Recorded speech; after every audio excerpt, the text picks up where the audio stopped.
Está claro que no ha sido la mejor carrera de la Fórmula 1 en su historia, eso queda más que claro, pero aún así hay cosas interesantes que podemos sacar y además son bastante buenas noticias en el Mundial que nos puede quedar esta temporada, sobre todo por las posibles peleas que veamos en pista. Entonces, como siempre, vamos a utilizar los datos, ya sabéis, los saco después de cada gran premio para que entre todos podamos hacer un buen análisis de lo que ha sido la carrera y vamos a empezar precisamente por las estrategias. El neumático duro ha sido el gran protagonista, pero muy seguido del neumático medio e incluso ha habido algunos pilotos que han utilizado el neumático blando, pero que tampoco ha sido ni mucho menos el más protagonista. Pensad que de todas las vueltas que se han dado, muy poquitas, solo 64 han sido con ese neumático blando. Cuestiones interesantes, si os fijáis en la tanda más larga, sí que tiene cierta normalidad, porque lo más normal es que se puedan dar más vueltas con el neumático más duro. Pues el duro, tanda más larga 39, con el medio 32 y con el blando 21. Sin embargo, lo que hemos visto es que apenas había degradación y por eso apenas importaba la estrategia que llevases. Se han visto intentos de undercut incluso con 2 vueltas de margen o incluso 3 que no terminaban de funcionar. Y es que como en la noche anterior llovió y la pista estaba muy fría, apenas había desgaste. Entonces, como las temperaturas son muy bajas y tampoco ha llegado a aparecer el famoso graining, nos queda un gran premio en el que, fijaos en la evolución de los tiempos, prácticamente en todos son constantes. Neumático medio con el Red Bull, fijaos en los tiempos de Tsunoda, que es la línea roja, atascado en ese tráfico, por supuesto, por la mala clasificación. Apenas había desgaste. Cuando hay desgaste, lo que vemos es una línea que sube con los tiempos. Sin embargo, aquí veis que los tiempos bajan constantemente. Para en torno a la vuelta 20 y fijaos en la línea turquesa de Verstappen, que tampoco había desgaste con los medios. Por supuesto, no lo va a haber con los duros. Si en las primeras vueltas, en el primer tercio de carrera más o menos, con el neumático medio no hay degradación, que ahí, tanto porque el neumático es más blando que el duro, lógicamente, como porque la pista está menos engomada, lleva más combustible, los coches pesan más, ahí es cuando más desgaste tiene que haber. Si te das cuenta que en 20-22 vueltas no hay degradación, lo normal es que luego tampoco la haya. Para mí, la alternativa interesante hubiese sido alargar todavía más el neumático medio para luego terminar poniendo el neumático blando. Y como digo, sí que ha habido algunos pilotos que lo han intentado, como es el caso de Carlos Sainz, por ejemplo, que alargó mucho el neumático medio porque veían que no había desgaste. También hizo lo mismo Lawson, pero tampoco significó una gran ventaja. Fijaos que Carlos salió aquí, un poquito atrás, salió el 15º, no fue tampoco su mejor gran premio ni mucho menos, 15º, y luego gana muchas posiciones porque todo el mundo va parando, se pone incluso aquí en la zona de puntos, pero luego vuelve a caer cuando él para. Y fijaos que sí, sale muy atrás, sale de hecho el 17º, pero gracias al neumático blando va remontando. Al final termina el 14º, sabiendo que antes de todas las paradas iba el 15º. Bueno, algo de ventaja sí que te podía dar, pero nada que fuese a suponer una gran diferencia. Sí que hubiese estado interesante ver eso en los pilotos de arriba, que ahora analizamos los tiempos, de vuelta por vuelta y demás. Yo creo que si, por ejemplo, McLaren se hubiese arriesgado con, en este caso creo que Piastri, que era la opción más lógica porque estaba por detrás, sí que podrían haber intentado asustar un poquito más a Verstappen. Lo que hicieron fue defenderse de los pilotos que llevaban detrás, que eran Russell, era Leclerc, todos estos pilotos, y claro, fueron más bien cautos en ese sentido. Fijaos que aquí estaba Russell, justo por detrás de Leclerc, aunque parecía que Russell tenía más ritmo que Leclerc, pero para muy prontito. Entonces lo que hacen los pilotos de delante, en este caso Piastri y la vuelta siguiente Leclerc, es parar para protegerse de ese undercut. Porque es verdad que también lo comentábamos aquí, que el undercut en Japón el año pasado, por ejemplo, fue muy curioso, y es que sí, te permitía ganar una posición porque había mucho desgaste, pero luego, si tú alargabas tu primer stint, en el segundo, que tenías a lo mejor un neumático de 5 o 6 vueltas más fresco, podías ganar la posición adelantando en pista porque había muchísima degradación. No solo que hubiese un poco para que el undercut funcionase, sino que había tanta que lo que funcionaba mejor todavía era el overcut. Nada que ver este año por la baja temperatura de la pista y por lo tanto con la baja degradación. Insisto, creo que McLaren ha sido muy cauto, tampoco me parece criticable porque a las alturas de campeonato y viendo que tienes un coche ganador, arriesgarte a perder una segunda y tercera posición, que al final pues son muchos puntos, me hubiese parecido quizá también demasiado arriesgado. También depende de la filosofía de cada equipo. Hay algunos equipos que son más valientes, otros que son más conservadores, y en este caso McLaren sí que ha sido quizá demasiado conservador, pero insisto, lo puedo entender por la altura de la temporada en la que estamos y porque ahora mismo es como que todo el mundo necesita los máximos puntos posibles para estar más tranquilo. Si pierdo muchos puntos, luego ya es cuando empiezan las prisas, a ver si tengo que arriesgar demasiado para recuperar la diferencia.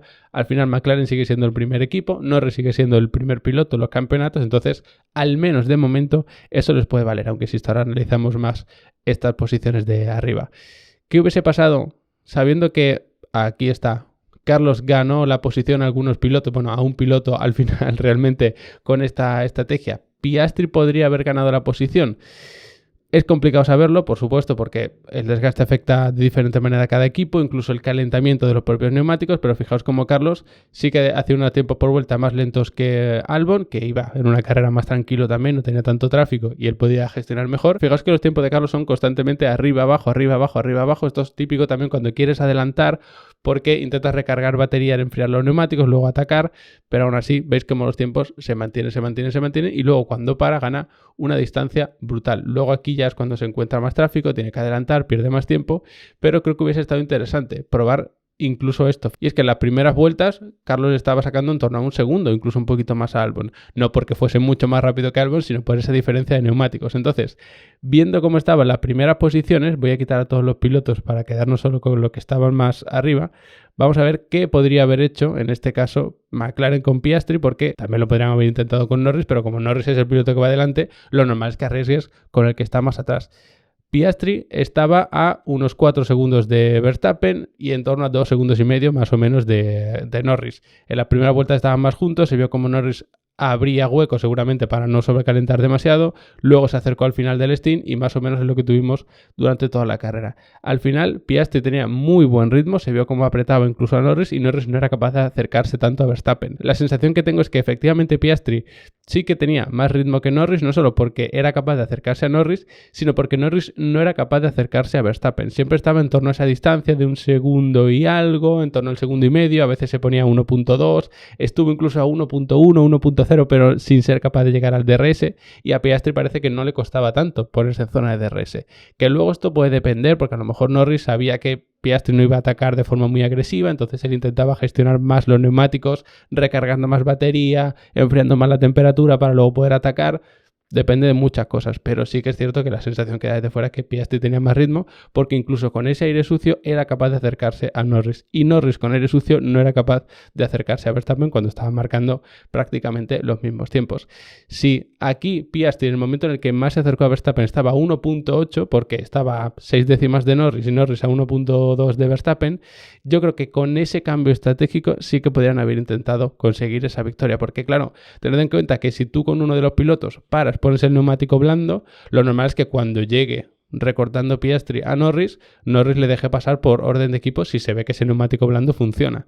No es lo mismo que en este caso, que los dos llevaban el neumático medio y podía ser más arriesgado darle orden de equipo para dejar pasar, porque claro, puede salir un safety car, como han dicho los de McLaren, y al final pues pueden pasar cosas raras. Incluso ellos lo han dicho sobre todo por el tema del undercut, que si hubieses parado antes, podrías haber intentado un undercut con Norris contra Verstappen, pero si te sale un safety car, entonces ya te quedas fuera. En fin, las carreras sabemos que son bastante más complejas de lo que pueden parecer desde fuera. Pero aquí, para mí, está la clave. Si Piastri hubiese puesto el blando, se hubiese ido más atrás, porque en todas estas vueltas hubiese perdido mucho tiempo. Hubiese sido, en vez de parar en esta vuelta, parar mucho más adelante, cuando paró Carlos, por ejemplo, incluso en la vuelta 32, 33 por ahí.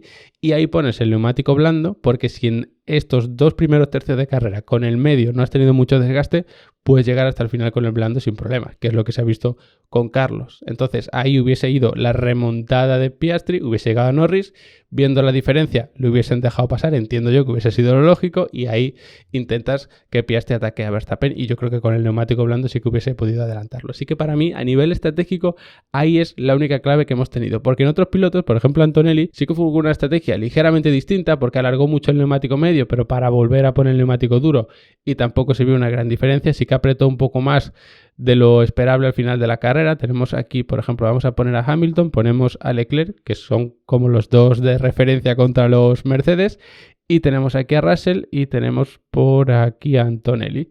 Fijaos como Antonelli para mucho más tarde, estaba justo por detrás de Russell, y cuando para sale mucho por detrás, pero le va recortando porque un neumático medio para un tercio de porque un neumático duro para un tercio de carrera pues va sobrado. Entonces ahí sí que pude apretar mucho más, no tienes que conservar ni mucho menos, y como veis, si otro piloto hubiese intentado algo parecido, pero en vez de con el duro, con el blando, yo creo que la remontada sí que era posible en el caso de Piastri contra Verstappen. En el de Norris también, lo que pasa que entiendo que lo más lógico hubiese sido intentarlo con Piastri, o incluso preguntar a los pilotos, oye, ¿quieres arriesgar? Tenemos esta opción, es más arriesgada, pero podemos intentar ir a por la victoria, aunque también es cierto que si le preguntas así al piloto seguramente te diga que sí, que quiere ir a por la victoria, ¿no? Es esa estrategia sí que vino algo bien Antonelli, pero tampoco supuso una gran diferencia. Y luego en el caso de Hamilton salió con el duro, puso el neumático medio, y si lo analizamos aquí, fijaos cómo, bueno, pues sí, puede alargar mucho más su stint, luego para y sale prácticamente donde siempre. Lo que pasa es que al poner el neumático medio al final, da la sensación de que ese neumático medio no terminaba de funcionar del todo bien.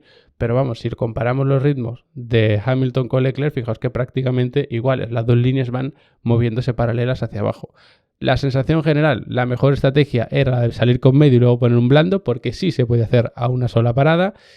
La de alargar el primer stint o alargar la primera parada era mejor que parar pronto e intentar un undercut, y en el caso de los Ferrari ningún intento algo así y daba la sensación de que estaban incluso por detrás de los Mercedes. Y pasando a ese tema precisamente, vamos a ver dónde está cada uno, que aquí creo yo que está la gran noticia que nos puede dejar este fin de semana. Ponemos aquí los tiempos de Verstappen y ponemos por aquí los tiempos de Norris. Ahí está.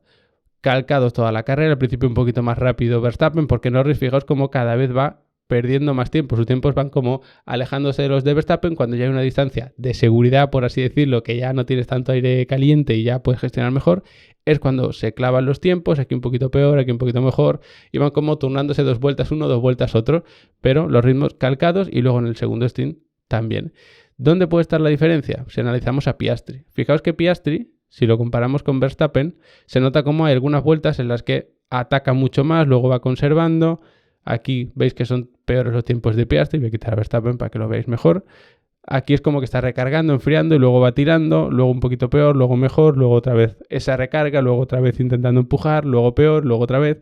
Se ven como los tiempos son como más irregulares. En el caso de Norris hay cosas relativamente parecidas. Veis que aquí, por ejemplo, tenemos una que es un poco peor, pero no se ven esas tendencias de voy a ir apretando y luego suelto, que también se puede ver, por supuesto, al DRS. Cuando tú aprietas mucho en 2 vueltas y en la tercera tienes DRS, vas a poder alcanzar más velocidad y por lo tanto tu tiempo por vuelta, aunque sea ya por la pura inercia, no que estés desgastando más los neumáticos, no es que estés utilizando más energía, sino por ese DRS que te sirve como inercia, digo entre comillas, el haberte acercado a ese piloto de delante, pues ya la siguiente vuelta también puede ser buena. Te atascas delante, tienes que otra vez conservar y pierdes tiempo porque te pegas demasiado a ese piloto y otra vez vuelven a ser malos los tiempos. Por eso se pone una tendencia muy diferente. Pero el hecho de que Verstappen tuviese el mismo ritmo que Norris, quizá ambos un poquito peor que Piastri, es cierto, pero ambos con el mismo ritmo yo creo que es una buena noticia.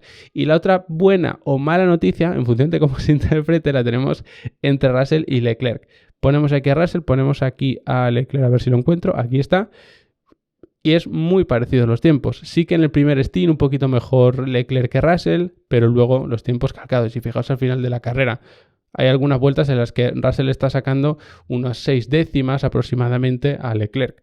Mucha la diferencia, yo creo que el Mercedes efectivamente era más rápido y bueno, podemos comparar incluso a Antonelli, pero ya sabéis que iba con una estrategia diferente, aguantando el ritmo, un poquito peor sobre todo al final del stint, pero luego cuando para y pone el neumático duro, en las últimas vueltas le está sacando casi un segundo, unas 9 décimas, 8 décimas en las últimas vueltas. Por eso digo que alargar el primer stint era la decisión correcta en cuanto a las estrategias, pero claro, como ibas a ciegas, las condiciones de pista no tenían nada que ver con las que tuvieron el viernes, pues era muy complicado, sabiendo que además la mayoría de equipos ni siquiera tenían mucha información sobre ese neumático duro. Así que ahora mismo, si nos fijamos en los ritmos, que están un poquito más aquí, con el neumático medio del primer stint, el mejor era Verstappen, pero muy de cerca con Norris, muy de cerca prácticamente calcado también con Piastri, y luego tenemos a Antonelli que alargó mucho ese stint. Entonces estas las últimas 5 o 10 vueltas con ese mismo neumático el medio, pero con menos combustible, y como una vía de degradación esos tiempos son mejores y por eso parece que Antonelli marca el mejor tiempo con los medios. Luego tenemos a Leclerc que ya sí que está en 33.8 casi, mientras que estos estaban en 33.6, y a Russell también 33.8. Por lo tanto, no hay mucha diferencia entre los Mercedes Ferrari y los de arriba, que parece que siguen siendo tanto los McLaren como Verstappen, que se cuela ahí. Yo no tenía tanta expectativa con ese coche, es decir, nadie puede dudar ahora mismo del talento y la capacidad de Verstappen, pero en Fórmula 1 si el coche no da. Y sí que Verstappen parece que en un fin de semana relativamente normal era capaz de tener un buen ritmo para conseguir la pole, por supuesto, y para mantener un buen ritmo que le permita aguantarla hasta el final, que para eso también hay que valer, ya lo sabemos. Y luego con el neumático duro vemos algo parecido, los tres de arriba con un ritmo muy parecido, Antonelli, como puso el neumático más tarde y pudo apretar más, pues es el que mejor ritmo tiene. Y luego de Verstappen, que está en 31.7, pasamos a Leclerc, que está en 31.9. Esas 2 décimas de diferencia. No es abismal, pero sí que se nota en una carrera tan larga en un circuito tan técnico. Son buenas noticias por una parte, malas noticias por otra. Y por terminar, que había también una especie de duda, ¿no?, que quedaba un poco en el ambiente, podríamos analizar el caso de Tsunoda. Lo que pasa es que Tsunoda tuvo una carrera condicionada por su mala clasificación. Clasificó el 15, lo que pasa es que por la sanción a Carlos al final es el 14, pasa a Lawson en la primera vuelta y luego se mantiene ahí. Es una de esas carreras que, por ejemplo, el año pasado hacía a Pérez cuando le salía mal la clasificación y decíamos, es que ha estado muy flojo en clasificación, eso te condiciona. Le podemos dar un poco de margen porque ha sido su primera carrera y ha sido mucho mejor que las 2 carreras que ha hecho Lawson, lógicamente, pero aún así todavía queda mucho por recorrer. Da buena sensación Tsunoda, en mi opinión, por lo visto en entrenamientos libres, pero hay que saber clavar el tiempo cuando toca, que es en clasificación, tanto en Q1 como en Q2, como luego en Q3. Para mí es lo único que le falló, porque si os fijáis luego se queda atrapado detrás de Alonso y ahí ya tampoco puedes hacer mucho más. El ritmo lo podríamos analizar, incluso lo podemos comparar con el de Verstappen, que lo tendríamos aquí, y claro, parece que le está sacando un segundo por vuelta, que literalmente es lo que le está sacando, pero no es lo mismo con Verstappen con aire limpio gestionando la carrera como él quiere, que en el caso de Tsunoda, que para adelantar tienes que pasar a Alonso y ahí se complica porque ya hemos visto que no era precisamente fácil adelantar. Así que espero que después de esta carrera tan aburrida, al menos el análisis os haya parecido interesante y que os parezcan buenas noticias lo que hemos ido viendo. De todas formas, sabéis que en Level Up Academy hay infinidad de cursos para aprender sobre automovilismo real y virtual, sobre Fórmula 1, aerodinámica, estrategias, telemetría, reglajes, absolutamente de todo. Tenéis ahí tarifa plana. Sabéis que todos los conocimientos que tengo y que puedo ir adquiriendo los traslado ahí a Level Up Academy. Por eso tenéis más de 50 cursos, más de 30 masterclasses, los setups para Sim Racing. Tenéis además esos setups que siempre van acompañados de un vídeo en el que os explico el reglaje y son como pequeñas clases prácticas. Tenéis absolutamente todos los certificados, las descargas. Tenéis una herramienta en el caso de que os gusten los simuladores, que le decís qué problema tenéis con el coche en el simulador.